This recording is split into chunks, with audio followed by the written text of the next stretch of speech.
আপনি কি সিরাপ খেলেই ভাবেন এটা বেশি নিরাপদ নাকি ট্যাবলেটই ভালো?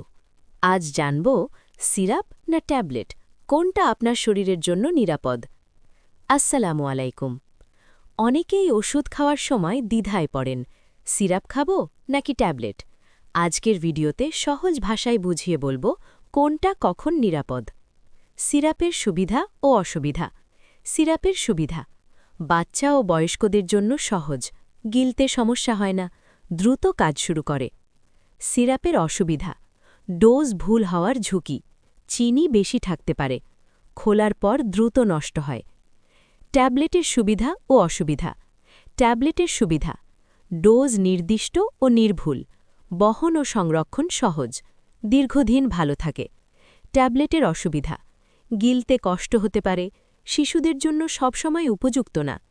ওয়ার্নিং: কোনটা কার জন্য নিরাপদ? শিশু ও বয়স্ক সাধারণত সিরাপ ভালো, প্রাপ্তবয়স্ক ট্যাবলেট বেশি নিরাপদ। ডায়াবেটিস রোগী সিরাপের চিনি দেখে নিতে হবে। দীর্ঘদিনের ওষুধ ট্যাবলেট বেশি উপযোগী। সবচেয়ে গুরুত্বপূর্ণ ডাক্তারের পরামর্শ ও লেবেল পড়া।